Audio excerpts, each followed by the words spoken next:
Herkese iyi günler arkadaşlar. Bugün sizler için sevilen oyuncularımız Can Yaman ve Demet Özdemir'den çok romantik fotolarını sizler için hazırladık.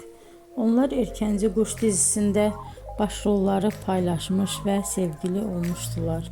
Ve dizi bittikte yollarını ayırdılar. Can Yaman İtalya'ya gitmiş.